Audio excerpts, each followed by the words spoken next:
안녕하십니까?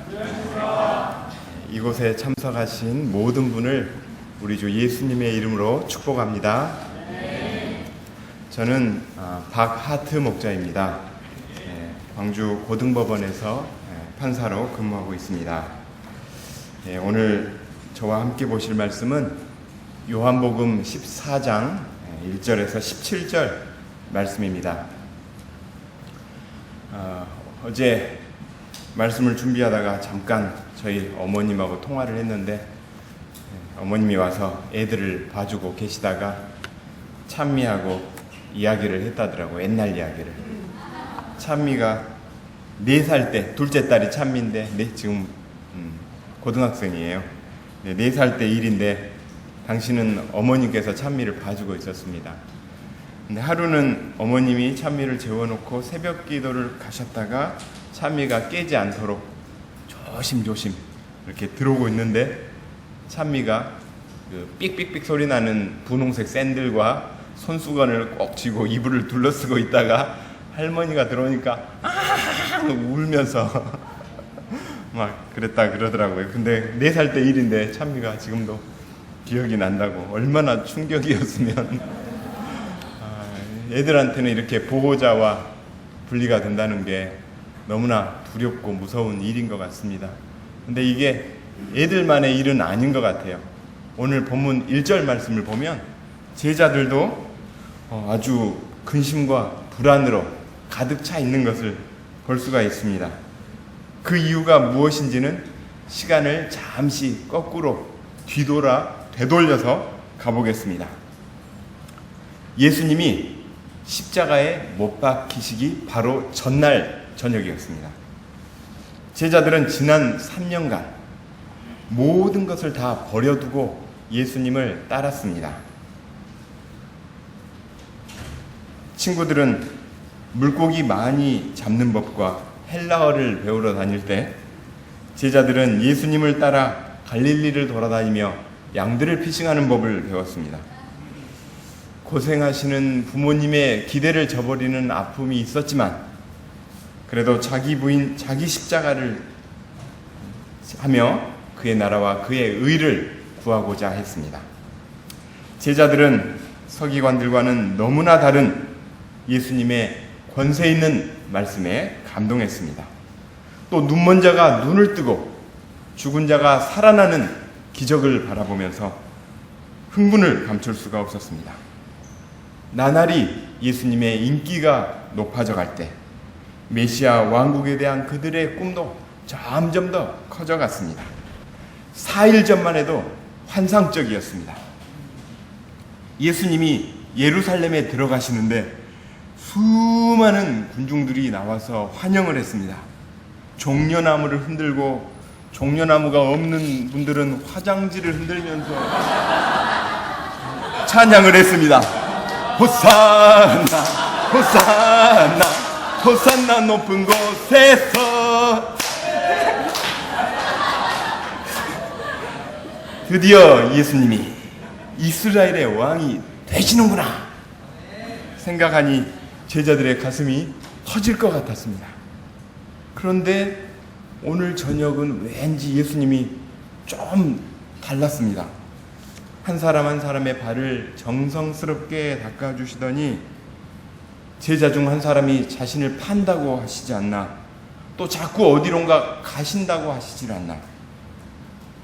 제자들은 그동안 예수님 한 분만 바라보며 살았는데 더 이상 자기들과 함께 하실 수 없다고 하니 마음이 답답해지기 시작했습니다. 이제 내 앞날은 어떻게 되는 것인가? 이런 근심의 문제에서 자유로울 수 있는 사람은 아무도 없을 것입니다. 사실 요즘 세상 돌아가는 것을 보고 있으면 근심을 안 하는 게 더 이상합니다. 끊임없는 사건 사고로 인해 장래에 사랑하는 배우자나 자녀들을 잃게 되지는 않을까 하는 불안감이 생깁니다. 한나 목자도 얼마 전에 지방공무원연수원장이 자살했다는 소식을 듣더니 뜬금없이 저에게 무슨 일이 있어도 자살하면 안 돼? 몇 번이나 이야기를 했습니다. 나라 경제는 갈수록 어려워지고 있습니다. 엘니뇨로 전국적인 심한 가뭄이 들더니 얼마 전엔 메르스 공포로 인해서 경제 성장률마저 하향 조정할 정도였습니다.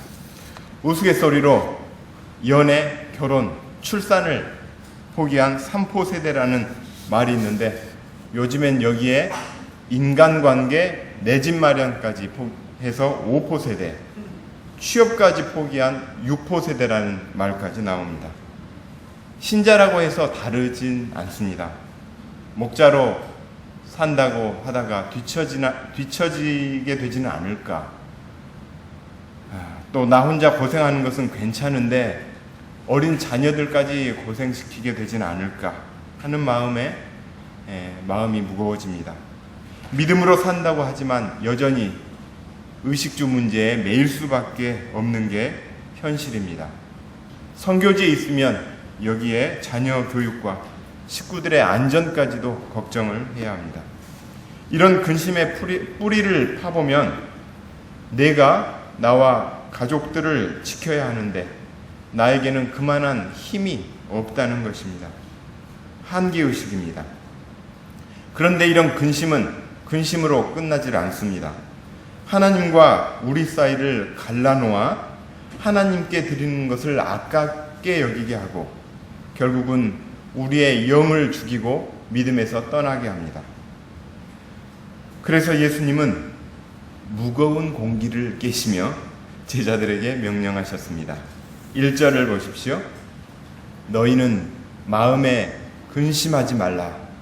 하나님을 믿으니 또 나를 믿으라. 여기서 믿으라는 것은 트러스트로서 신뢰하다, 맡기다라는 뜻입니다. 예수님께 내 문제를 맡기라는 것입니다. 나의 앞날을, 직장 잡는 것을, 내 자녀를 예수님께 맡기라는 것입니다. 나아가 하나님의 역사도 주님께 맡기라는 것입니다. 그럴 때 주님께서 책임져 주십니다. 그러면 하나님은 이런 힘든 문제들을 어떻게 해결해 주실 수 있을까요? 나의 앞날을 주님께 내어 맡길 수 있는 그 근거가 무엇입니까?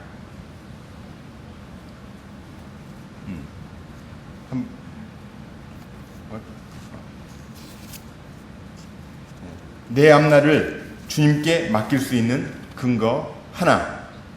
예수님은 하나님 나라에 우리의 거처를 마련해 주십니다. 2절을 보십시오. 내 아버지 집에는 거할 곳이 많도다. 한마디로 Heaven is real.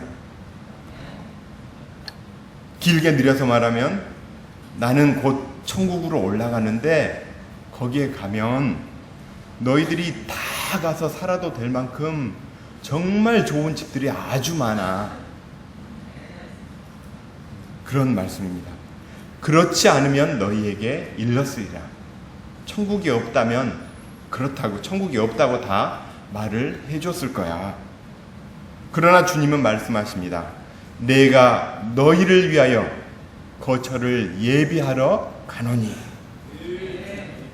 사실 불안해하는 제자들에게 현실적인 그런 위로가 되려면 장관 자리를 하나 준다거나 아니면 적어도 그 부자들만 산다는 광주 지산동에 아파트 한 채 정도는 줘야 되지 않을까 싶습니다.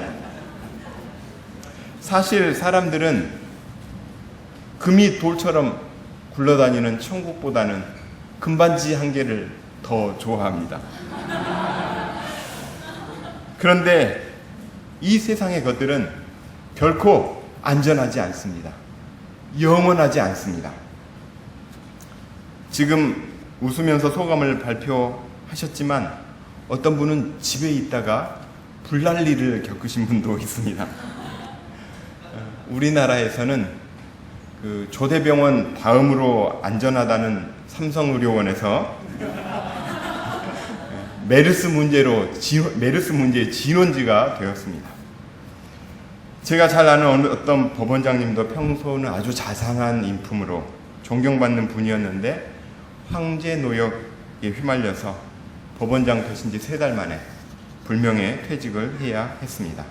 이 세상에 있는 것들은 그것이 권력이든 돈이든 또 지식이든 인기든 그 어떤 것 하나도 영원하지도 않고 안전하지도 않습니다.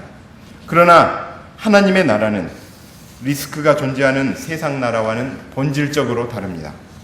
예수님은 바로 그곳에 우리의 거처를 예비해 주십니다. 그러면 하나님 나라는 과연 어떤 곳일까요? 사도 요한은 예수님이 예비하신 그 하나님 나라를 요한계시록에 기록해 두었습니다. 요한이 보니 전에 있던 하늘, 땅, 바다는 다 사라지고 새 하늘과 새 땅이 있었는데 하늘로부터 거룩한 성 예루살렘이 내려오고 있는 것을 보았습니다. 그 성은 하나님의 영광으로 둘러싸여 귀한 보석처럼 빛나고 있었습니다. 성의 거리들은 유리처럼 맑은 순금으로 되어 있었습니다. 또 수정같이 맑은 생명수강이 하나님의 보좌로부터 흘러나와 그 성의 한가운데로 흐르고 있었습니다. 그 강의 좌우편에는 생명나무가 매달 새로운 열매를 맺고 있었습니다. 이처럼 썩지 않고 더럽지 않고 쇠하지 아니하는 하나님 나라가 우리를 위해 완벽하게 예비되어 있습니다. 그곳에서는 우리의 마음을 아프게 하는 불의의 사고나 질병이나 장애가 없습니다. 수능도 경쟁시험도 없습니다. 야근도 없습니다. 나를 괴롭게 하는 교만과 정욕과 같은 죄악들, 뿌리 깊은 이기심과 탐심도 없습니다. 그날에 사랑하는 우리 주님께서 못자국난 그 손으로 우리 눈에 눈물을 닦아 주실 것입니다. 그 후에는 상함도 해함도 없는 하나님 나라에서 영원토록 기쁨을 누리게 하실 것입니다. 이전에 이 구판 찬송가에 보면 이런 곡이 있습니다. 죄 많은 이 세상은 내 집안이네, 내 모든 보화는 저 하늘에 있네, 나 천국 문을 열고 나를 부르네, 나는 이 세상에 정들 수 없도다. 오 주님 같은 친구 없도다. 저 천국 없으면 난 어떻게 하나. 저 천국 문을 열고 나를 부르네, 나는 이 세상에 정들 수 없도다. 아멘. 우리에게 영원한 천국을 예비해 주신 예수님의 은혜를 찬양합니다. 3절입니다. 내가 가서 너희를 위하여 거처를 예비하면 내가 다시 와서 너희를 내게로 영접하여 나 있는 곳에 너희도 있게 하리라. 주님은 다시 오시겠다 약속하십니다. 주님은 반드시 재림하십니다. 그러므로 재림을 준비해야 합니다. 그때 주님은 신부된 우리를 데리고 당신의 나라로 함께 가서 그곳에서 영원토록 즐거워하며 살게 될 것입니다. 바로 이곳이 우리가 지금 승차해 있는 구원열차의 최종 목적지입니다. 나 있는 곳에 너희도 있게 하리라. 바로 이 말씀은 예수님의 간절한 소원입니다. 그런데 어떤 분은 기차를 타야 되는데 행선지는 안 보고 어디가 1등석인가만 관심이 많습니다. 바보입니다. 비록 3등석을 타더라도 먼저 행선지가 천국행인지 아닌지를 확인해 보아야 합니다. 주님 오실 날이 날마다 더 가까워지고 있습니다. 하나님께서 우리 마음의 눈을 밝히사 새 하늘, 새 땅을 바라볼 수 있게 하시길 기도합니다. 그럴 때 겉사람은 날로 후패하나 속사람은 날로 새롭게 될 것입니다. 모세처럼 얼굴에서 빛이 나게 될 것입니다. 내 앞날을 주님께 맡길 수 있는 이유 둘, 예수님은 하나님께로 이르는 길이 되어주십니다. 4절에서 예수님은 내가 어디로 가는지 그 길을 너희가 아느니라 말씀하셨습니다. 그러자 영적으로 무지했던 도마는 도대체 무슨 말씀을 하시는지, 어디로 가신다는 건지 도저히 이해할 수가 없었습니다. 그래서 물었습니다. 주여, 주께서 어디로 가시는지 우리가 알지 못하거늘 그 길을 어찌 알 수 있겠사옵나이까. 이런 도마 덕분에 우리가 이렇게 멋지고 은혜로운 말씀을 듣게 되었습니다. 6절을 같이 읽어보겠습니다. 시작. 예수께서 이르시되 내가 곧 길이요 진리요 생명이니 나로 말미암지 않고는 아버지께로 올 자가 없느니라. 아멘. 예수님은 내가 길에 대해서 좀 알아 라고 말씀하지 않으셨습니다.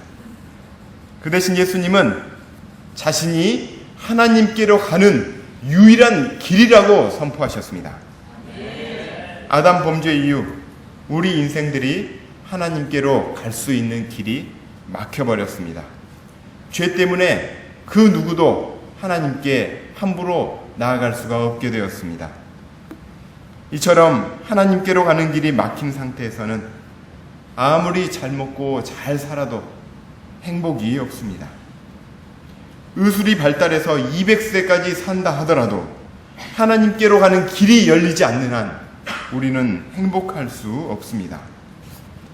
사람들은 여러 가지 종교를 통해서 하나님을 찾아 나섭니다. 그런데 유한하고 죄 있는 인간이 무한하시고 거룩하신 하나님을 찾아 나선다는 것이 생각처럼 쉬운 것이 아닙니다. 마음을 비우고 생각을 비우고 릴렉스를 하고 그렇게 해보지만 마음에 떠오르는 대로 쫓아갔다가는 오히려 이상한 데로 빠질 수가 있습니다.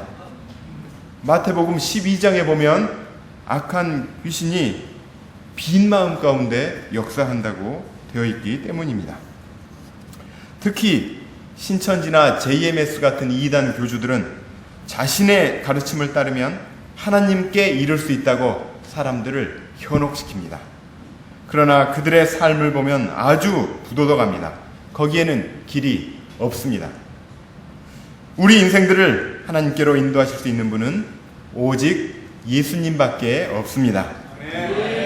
누가 우리 죄를 대신 짊어지고 십자가에 죽으셨습니까? 누가 죽음의 권세를 파하시고 사흘 만에 부활하셨습니까? 오직 예수 그리스도 뿐이십니다. 디모데전서 2장 5절 하나님은 한 분뿐이시요 또 하나님과 사람 사이의 중보자도 한 분이시니 곧 사람이신 그리스도 예수라.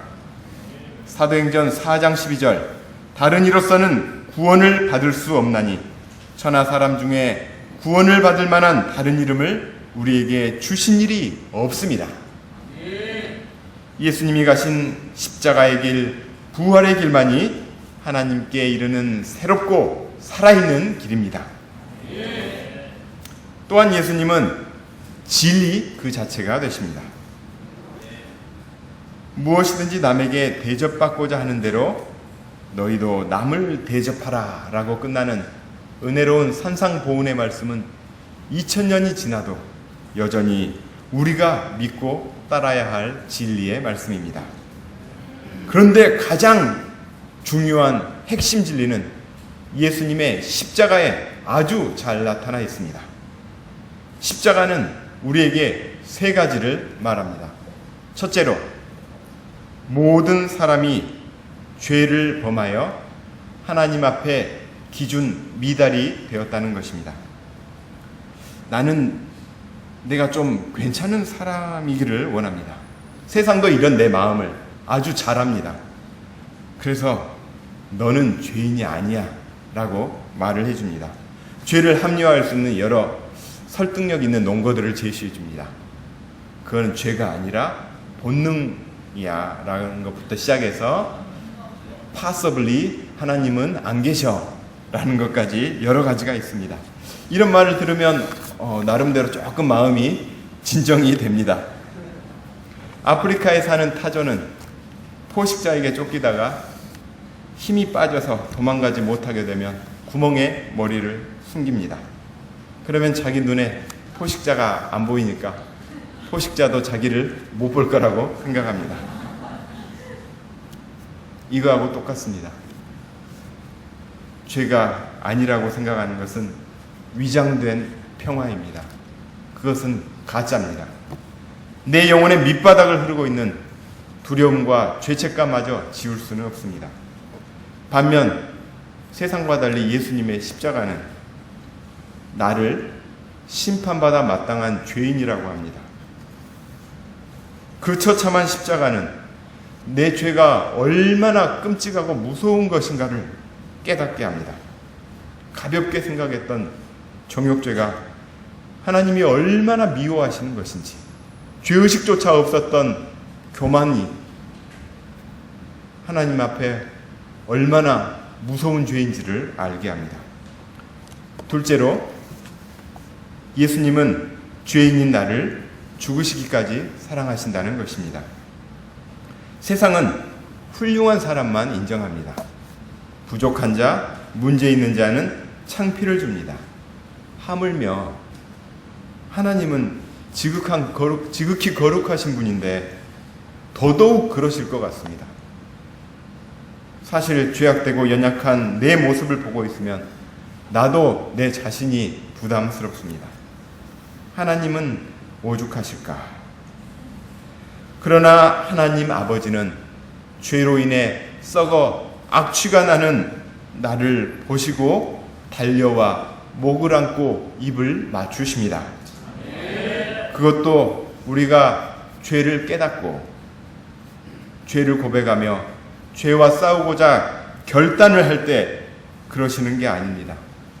죄가 죄인 줄도 모르고 여전히 회개할 생각도 없는 그때 주님은 내 죄를 위해 십자가에 못 박히셨습니다. 자신이 대단한 존재인 줄로 착각하고 하나님이 싫다고 말하는 무지한 나를 위해 그 고통 가운데서 기도해 주셨습니다.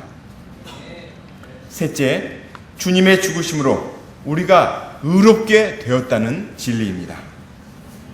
아담 한 사람의 범죄는 그에게 속한 모든 사람들을 죄의 노예가 되게 했습니다. 일생 죄에 매여 끌려다니는 인생을 살게 했습니다. 그러나 십자가를 감당하신 예수님의 순종은 그 안에 있는 모든 자들을 의인이 되게 했습니다. 그러므로 이제 그리스도 예수 안에 있는 자에게는 결코 정죄함이 없나니 이는 그리스도 예수 안에 있는 생명의 성령의 법이 죄와 사망의 법에서 우리를 해방하였습니다. 이제 우리는 예수의 피를 힘입어 하나님 앞에 나아가 하나님의 얼굴을 배울 수 있게 되었습니다. 이런 십자가의 진리를 부인하는 거짓 진리들은 우리를 더욱더 죄의 종이 되게 하고 사람의 종이 되게 할 뿐입니다. 그러나 이 진리 되신 예수님은 우리를 자유케 합니다. 죄책감으로부터, 두려움으로부터, 아픈 기억과 상처로부터, 사람들의 시선과 평가로부터, 인생의 무거운 짐들로부터 우리를 자유케 합니다.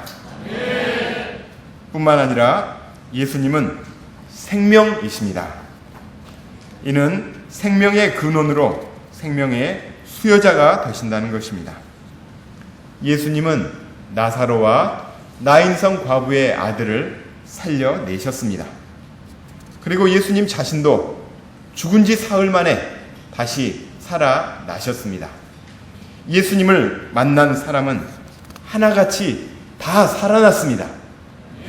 그 영혼이 살아나고 솟아나게 되는 감격을 체험했습니다. 이처럼 죽음을 이길 수 있는 영원한 생명은 오직 예수님 안에만 있습니다. 이 예수님을 믿을 때 주님의 생명이 내 영에, 죽어있는 내 영에 임하여 내 영이 살아나는 것을 경험하게 됩니다. 예수님은 이 땅에 오신 이유가 양들로 생명을 얻되 풍성히 얻게 하시기 위해 오셨습니다. 이 생명이 내게 임하면 흑백이었던 세상이 컬러로 변합니다. 그의 마음속에는 세상이 이해할 수 없는 평강과 기쁨이 넘치게 됩니다.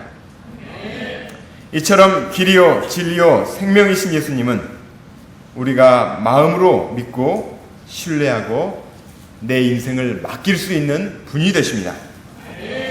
이 예수님을 믿고 예수님이 가셨던 그 길을 따라갈 때 우리는 근심과 걱정과 염려로부터 자유로워질 수 있습니다.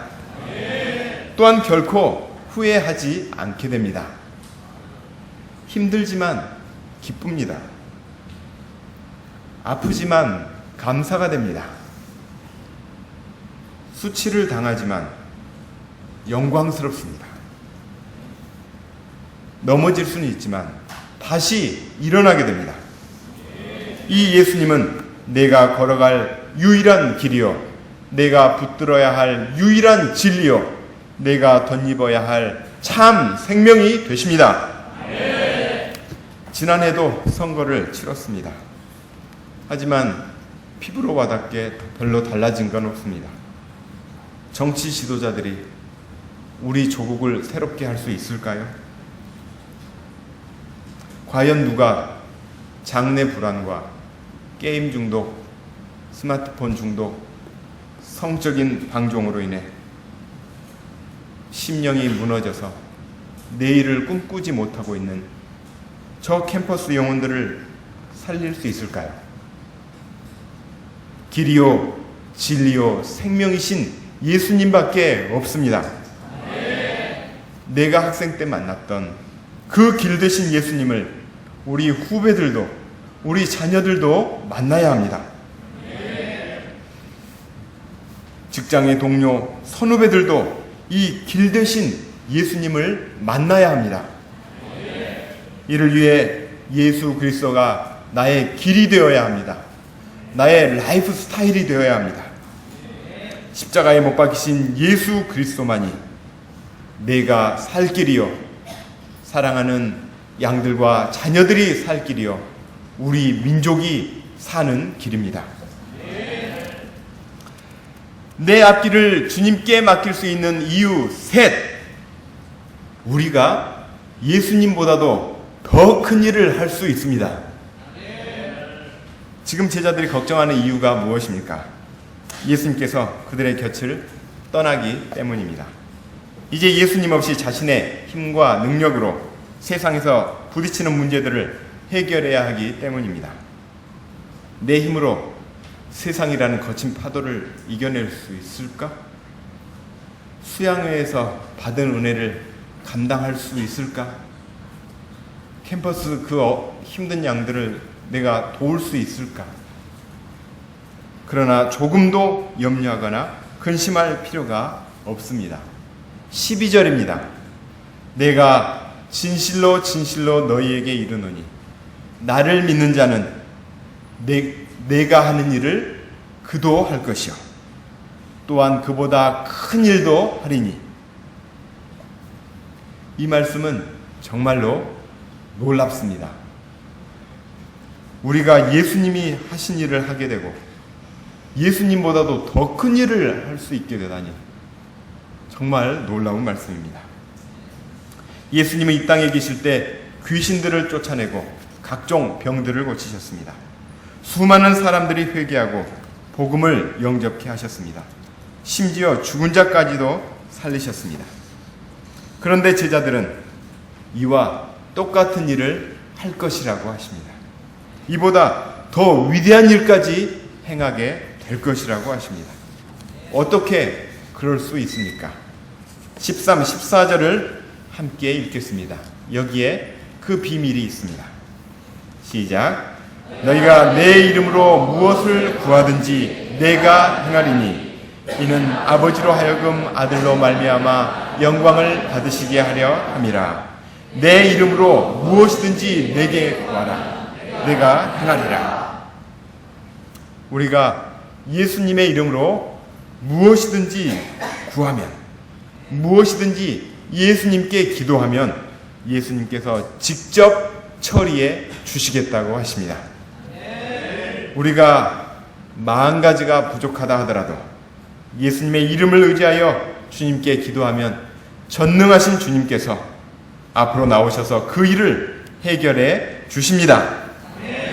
예수님의 이름으로 기도하면 내 앞을 가로막는 현실의 벽이 무너져 내립니다. 영적으로 소망 없어 보이는 그 영혼이 변화되어 캠퍼스 목자가 됩니다. PC방 사장을 걱정시키던 최민현 목자님이 은혜 있는 말씀의 종으로 변화되었습니다.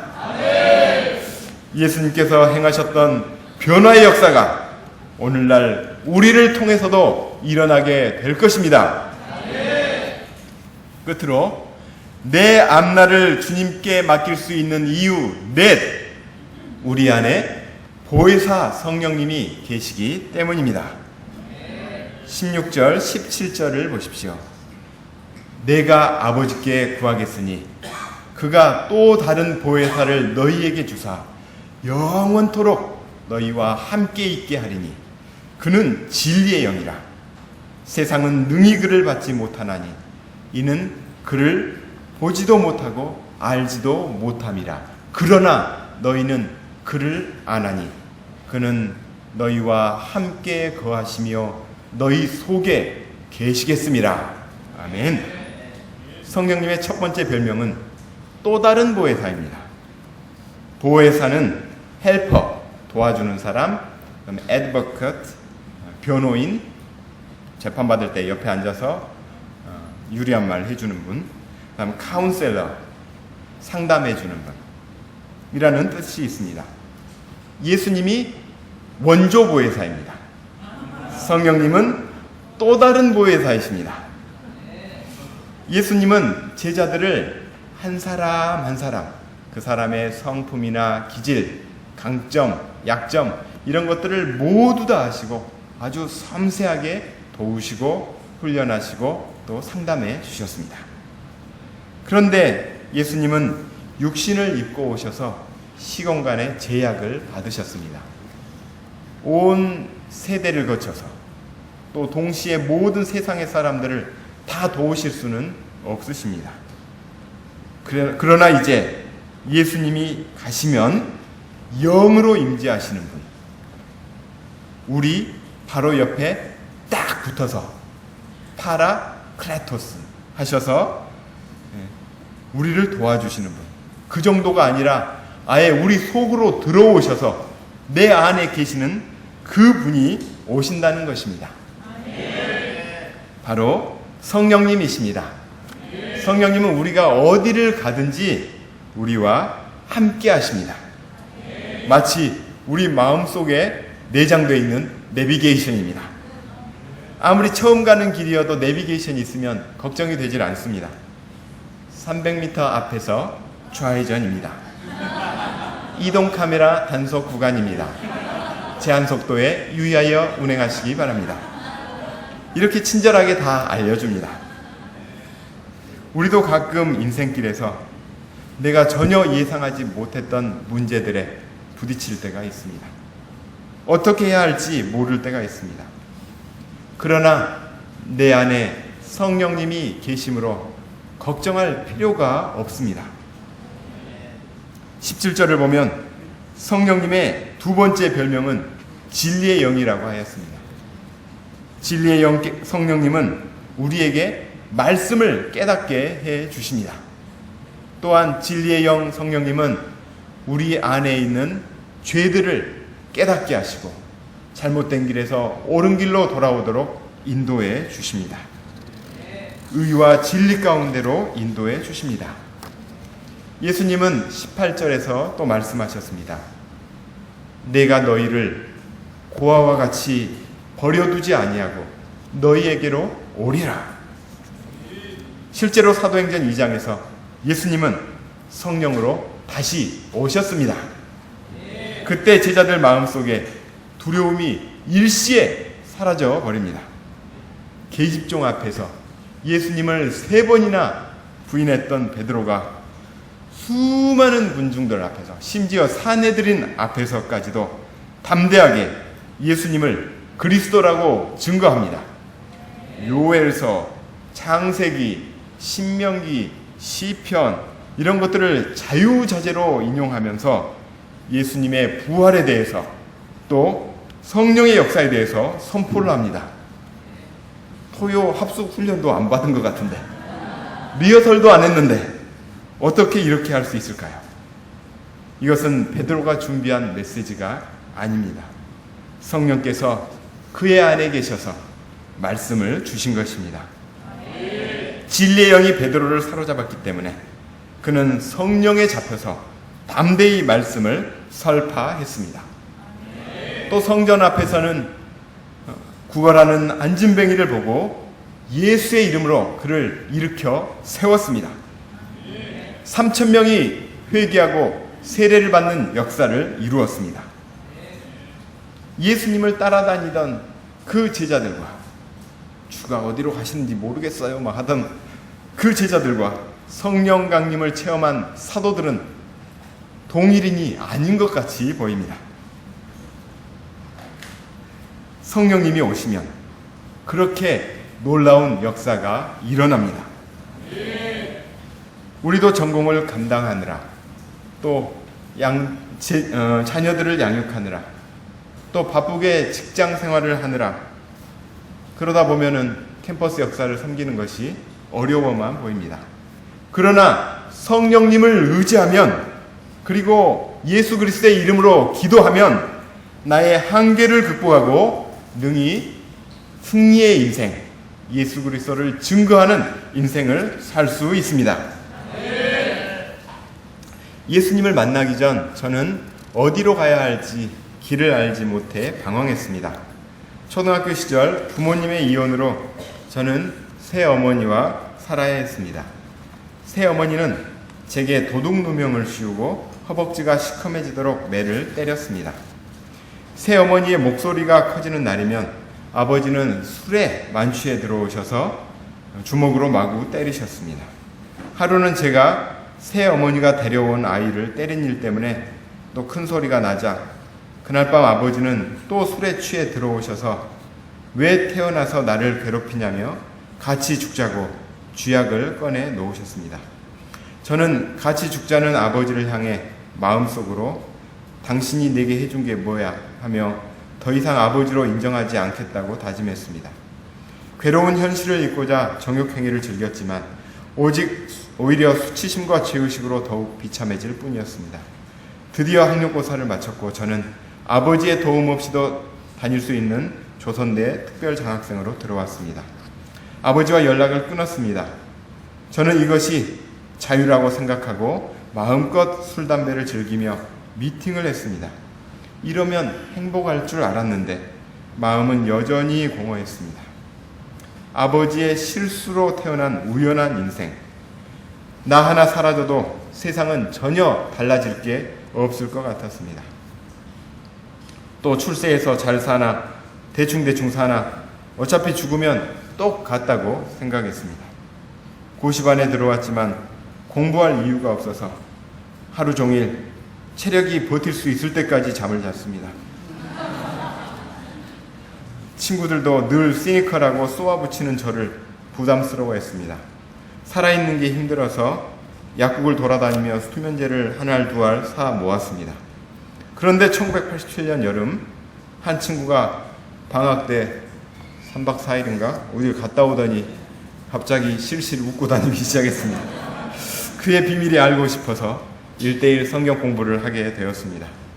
성경을 공부하면서 저는 나라는 존재가 제 아버지의 말처럼 우연히 태어난 게 아니라 내 인생에는 하나님의 특별한 계획과 목적이 있다는 것을 알게 되었습니다. 또 어느 누구도 나를 환영하지 않았는데 하나님은 저에게 너는 나의 큰 기쁨이라고 말씀해 주셨습니다. 이 하나님 앞에서 저는 저의 깊은 증오심과 부끄러운 정욕의 죄를 회개하였습니다. 주님께서는 저의 죄를 십자가의 보혈로 깨끗이 씻어주셨습니다. 저는 이 하나님이 너무 좋아서 친구들에게 복음을 전했습니다. 또 공부할 이유를 알게 돼서 열심히 공부도 했습니다. 아버지를 위해 눈물로 기도하였습니다. 그런데 저는 제 자신이 어떤 자인가 잘 몰랐습니다. 어느덧 4학년 2학기가 되었고 손에 잡히는 게 없자 마음이 공허해졌습니다. 그때 한 자매에게 마음을 뺏겼습니다. 이게 무슨 죄냐며 센터를 떠났습니다. 저는 나 정도면 상당히 착한 편에 든다고 생각했습니다. 그러나 욕심이 잉태하여 죄를 낳기까지는 많은 시간이 필요치 않았습니다. 정욕의 죄, 낙태의 죄를 범하면서 저는 하나님의 심판 아래에 있게 되었습니다. 그 뒤 센터로 돌아와 동역자와 결혼을 했지만 여전히 저는 연애 감정을 조차 세상 자매들과 사귀었습니다. 그냥 만나기만 했을 뿐인데 그 이상의 관계도 아닌데 뭐 어떠냐 하며 스스로 합리화를 했습니다. 그러나 내 영은 내 속에서 죽어가고 있었습니다. 아내와 싸우며 협의 이혼 서류를 작성했습니다. 다시 술을 마시고 담배를 피우며 밤새 채팅을 했습니다. 어느새 저의 모습은 제가 싫어하던 아버지를 닮아가고 있었습니다. 센터 목자 중에서 최악의 케이스가 바로 나인 것 같아 고개를 들고 다닐 수가 없었습니다. 고속도로를 운전하다가는 다리 난간을 들이받아 떨어져 죽어버리고 싶었습니다. 동역자의 끈질긴 작전기도 덕분에 1996년 여름 수양회에 오긴 왔으나 내 모습이 죽은 지 사흘이나 돼서 악취가 나는 나사로 같았습니다. 반복해서 똑같은 죄에 넘어지고 있는 자신을 저도 이제는 용서할 수가 없었습니다. 너무나 추하게 변해버린 자신의 모습 앞에 저는 주여 주여만 반복할 뿐 주님께 용서해 주십시오라고 기도할 염치가 없었습니다. 그러나 주님은 10년 전이나 지금이나 조금도 변함이 없었습니다. 주님은 제게 너는 여전히 나의 기쁨이라고 하시며 제가 당해 마땅한 그 조롱과 모욕과 수치와 고통을 대신 지시고 십자가에 못 박히셨습니다. 주님의 이 변함없는 사랑이 저를 사망에서 생명으로 옮겨 주셨습니다. 죄로 심판받아 죽을 자를 구원하사 진리와 생명의 길로 걷게 하신 주님께 감사를 드립니다. 저는 주님의 이 은혜에 감사하여 고시 공부를 통해 하나님께 영광을 드러내고자 했습니다. 제 마음 첫자리에 고시가 올라오지 않도록 늘 하나님께 드려야 할 것은 먼저 하나님께 드렸습니다. 공부하느라 시간이 없어도 먼저 신입생 피싱을 하고 양과 1대1을 했습니다. 밑 빠진 독에 물 붓기라는 말의 의미를 날마다 몸으로 절감하며 실패에 대한 두려움에 심령이 오그라들었지만 하나님만 기쁘시게 하고자 믿음으로 매일 말씀을 읽으며 기도하고 도전할 때 하나님은 내 안에 계신 성령님을 통해 그때그때 필요한 말씀으로 저를 붙들어 주시고 마침내 최종 합격해 해 주셨습니다. 사법연수원에서도 똑똑하고 젊은 그들과 경쟁하고자 할 때 눌릴 수밖에 없었지만 뜻을 정한 다니엘처럼 술문화를 거부하고 매주 광주에 내려와 예배를 드리고자 결단했을 때 거의 꼴찌로 들어간 자를 상위권에 들게 하사 판사가 되게 해 주셨습니다. 연약한 저의 힘과 의지로는 끝까지 감당할 수 없었지만 내 안에 계신 성령님의 음성을 따라갈 때 홍해와 같은 사법시험을 마른 땅으로 건널 수 있었습니다. 과거 죄된 욕심을 좇아 길을 잃고 사망의 음침한 골짜기를 헤매던 자를 구원하사 살아야 할 이유를 주시고 하나님이 인정하는 진리의 길, 생명의 길로 행하게 하신 하나님께 감사를 드립니다. 그런데 저는 이 말씀을 준비하면서 어려움이 있었습니다. 말씀 강사를 제의받고 매일 10시까지 야근을 해야 됐기 때문에 해야 되나 좀 고민이 되었습니다. 그러나 저는 올해 초 캠퍼스에서 양들을 섬기며 훈련을 받고자 대법원 재판연구관 제의를 거절했기에 대법원에서 경력을 쌓을 3년 동안 저는 캠퍼스에서 경력을 쌓기로 했습니다. 그래서 아무리 바빠도 쓰임을 받아야만 했습니다. 본문 말씀을 암송하며 출근할 때나 화장실 갈 때나 암송을 했습니다. 하나님께서 은혜를 주셨고 그 말씀에 힘에 의지해서 양에게 도전할 수 있었습니다.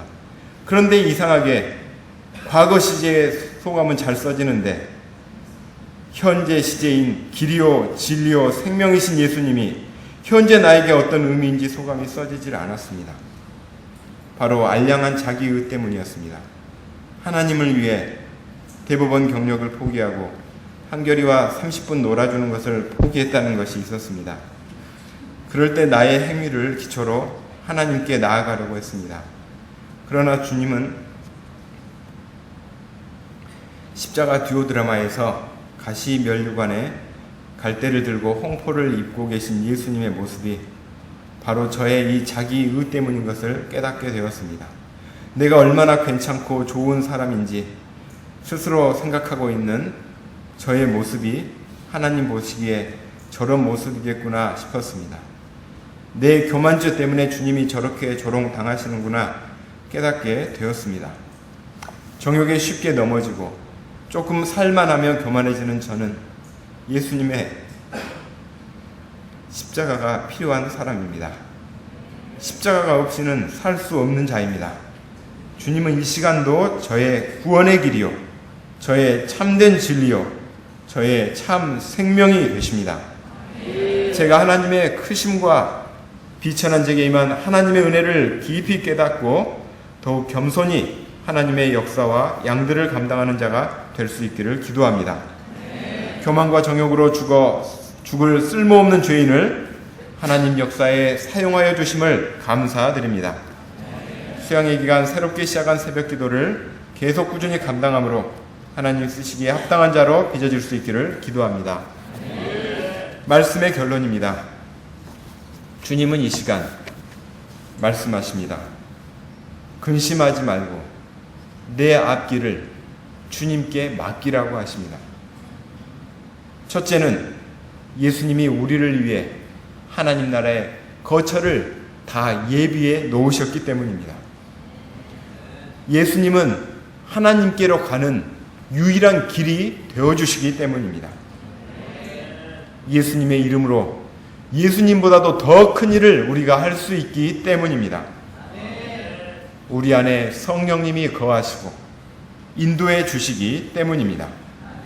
우리 모두가 사도행전의 사도들처럼 성령을 의지하는 기도의 종이 되어 천성 가는 그날까지 캠퍼스와 직장 가운데, 가정 가운데 길이요 진리요 생명이신 예수님을 선포할 수 있기를 기도합니다. 네. 요절 말씀 14장 6절 말씀 같이 읽고 제가 기도하고 마치겠습니다. 시작. 예수께서 이르시되 내가 곧 길이요 진리요 생명이니 나로 말미암지 않고는 아버지께로 올 자가 없느니라. 아버지 하나님 감사합니다. 하나님 주께서 저희의 문제를 아십니다. 그리고 이 시간 말씀하십니다. 마음에 근심하지 말라. 하나님을 믿으니 나를 믿으라. 아버지, 이 음성에 순종하여 저희의 문제를 주님께 맡기게 도와주십시오. 주님의 손에 저희의 문제를 올려드리게 도와주시옵소서. 이 땅 보지 않게 하여 주시고 주님이 예비해 놓으신 천성에 있는 나의 집을 생각하게 도와주시옵소서. 그 길로, 그 청성으로 가게 해주신 길 대신 예수님을 바라보게 하여 주시옵소서. 주님 안에 진리가 있고 생명이 있습니다.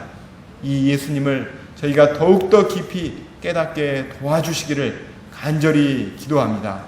주님, 주님을 믿게 하여 주시옵소서. 믿는 자에게는 내가 하는 일을 그도 할 것이요 그보다 더 큰 일도 할 것이라고 약속해 주셨습니다. 내 이름으로 무엇을 구하든지 내가 행하리라고 하셨습니다. 또 다른 보혜사를 주시겠다고 하셨습니다. 저희가 성령님을 의지하게 하여 주시고 예수 그리스도의 이름 권세가 있는 자가 되게 하여 주시옵소서. 그리하여 한계와 장벽을 뛰어넘어 높은 곳에 오르고 노파를 당기는 주의 강한 용사가 되게 하시기를 간절히 기도합니다. 감사하며 예수님의 이름으로 기도합니다.